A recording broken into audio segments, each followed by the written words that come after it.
Cup syrup संदर्भात सध्या नागपूर मार्गे ते महाराष्ट्रात आल्याची शक्यता आहे. कप सिरपच्या संदर्भात ज्या पद्धतीनं केंद्र शासनानं सूचना दिल्या त्या सूचनांची अंमलबजावणी करण्याबद्दल राज्य शासनसुद्धा आमच्या आरोग्य विभागाला सुद्धा सूचना दिलेल्या आहेत. विशेषतः 2 राज्यांमध्ये ज्या पद्धतीनं काही चुकीची औषधं झाली आणि 2 वर्षाच्या आतल्या मुलांना त्याचा फटका बसतोय, याबद्दलच्या केंद्र शासनाने जे काही निर्देश दिले त्याची अंमलबजावणी आरोग्य विभागाच्या वतीने आपण करतोय. FDA त्याच्याबद्दल योग्य ते निर्देश देत आहे आणि मला असं वाटतं की एखाद्या कंपनीचे एखादा औषध चुकीचं असेल याचा अर्थ सगळीकडेच काही सगळ्या गोष्टी चुकीच्या आहेत असं नाही. ज्या स्पष्ट सूचना आल्या त्याची अंमलबजावणी राज्य सरकार करतं. राज्यातल्या जनतेसाठी आव्हान काय करा तुम्ही? मध्य प्रदेशमध्ये ज्या भागात याची निर्मिती केली जात होती तो भाग महाराष्ट्राला लागून आहे, त्यामुळे महाराष्ट्रात देखील ते औषध किंवा ते सिरप वितरित झालं असण्याची शक्यता वर्तवली. याबद्दलच्या स्पष्ट निर्देश केंद्र शासनाने दिलेले आहेत. काल सुद्धा याच्याबद्दलची VC केंद्र शासनाच्या वतीने घेण्यात आलेली आहे आणि त्याच्या पद्धतीची प्रत्यक्ष अंमलबजावणी सर्व राज्य करतायत आणि आम्ही सुद्धा त्याची अंमलबजावणी करतोय. राज्यातल्या सर्व नागरिकांना मी एवढंच आवाहन करेन की जी घटना घडली ती एखाद्या कंपनीचं काम जे बोगस आहे त्याच्याबद्दलच्या सूचना सक्तीनं FDAनं दिलेल्या आहेत, आरोग्य विभागानं दिलेल्या आहेत, DMERने दिलेल्या आहेत. त्याची फक्त अंमलबजावणी आमचे सर्व वैद्यकीय अधिकारी घेतील.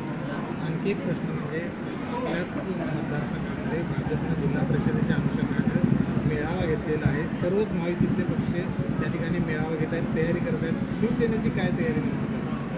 जिल्हा परिषद पंचायत समितीच्या निवडणुका असतील किंवा स्थानिक स्वराज्य संस्थांच्या महानगरपालिका नगरपालिका आज सुद्धा आरक्षण नगरपालिकांची आणि नगरपरिषदांची होत आहेत. त्यामुळे साहजिकच सर्वच पक्ष आपल्या आपल्यापर्यंत तयारी करणं साहजिक आहे.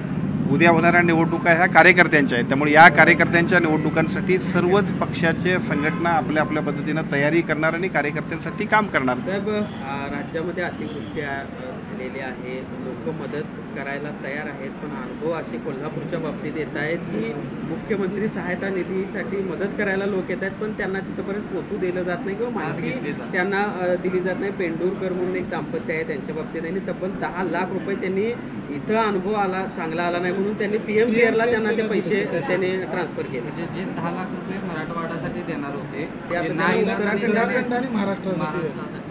तर अशा पद्धतीचा प्रकार असेल तर मी आताच कलेक्टर महोदयांना बोलेन, पण मी आपल्याला सांगतो की मराठवाड्यातली जी काही परिस्थिती पूर परिस्थिती तयार झाली आहे सगळ्याच नागरिकांच्यामध्ये अशा पद्धतीनं मदत करण्याची भावना आहे. कालसुद्धा मी सरवड्यामध्ये एका कार्यक्रमात होतो आणि एक सिनियर शिक्षक होते, रिटायर शिक्षक होते, 21,000 रुपये त्यांनीसुद्धा माझ्या हातात दिले. आता हे आपण CM केअरला म्हणजे CM फंडात जमा केले पाहिजेत.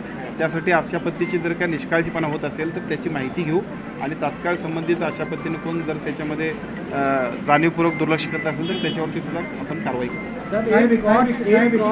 3 पेशंट अशी अवस्था छत्रपती प्रमिलाजय रुग्णालयातल्या अपघात विभागाची झालेली आहे. सुसज्ज कधी होणार, काय तुझं काय? आपण 2 गोष्टी समजून घेतल्या पाहिजेत की CPR ज्या वेळेला सुरू झालं आणि आताची एकूण कोल्हापूरची पॉप्युलेशन बघितल्यानंतर जोपर्यंत शेंडा पार्कातलं जे काही हॉस्पिटल आहे ते अद्ययावत हॉस्पिटल सुरू होत नाही तोपर्यंत कोल्हापूर जिल्ह्यातल्या सर्व नागरिकांना याचा त्रास होतो. एका बाजूला शेंडा पार्कातलं हॉस्पिटल, दुसऱ्या बाजूला आताही जे काय आम्ही सुपर स्पेशालिटी हॉस्पिटल इथं सेवा रुग्णालयामध्ये करून आणखीन 150 कॉट्स वाढवायचं बघतोय.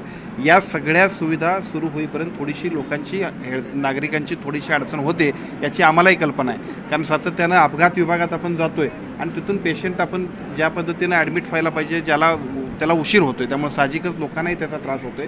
परवा दिवशी मी स्वतःसुद्धा डीन आणि त्यांच्या सगळ्या अधिकाऱ्यांना बोलवून घेतलं होतं. माझ्या मतदारसंघातलाच एक पेशंट होता की ज्याला खूप उशीर झाला. या उशीर होण्यानं सुद्धा त्याच्यावरती उपचार व्हायला जर उशीर झाला तर साहजिकच त्या सगळ्या एकूण आरोग्य व्यवस्थेचा उपयोग काय असं सामान्य माणसांमध्ये त्या सगळ्या प्रश्न तयार होतात. याच्याबद्दल एका बाजूला शेंडा पार्कातलं जे आपलं 1350 हॉस्पिटल जे 1300 बेडचं हॉस्पिटल आहे ते लवकर सुरू झालं पाहिजे, त्यासाठी प्रयत्न चाललेलेच आहेत.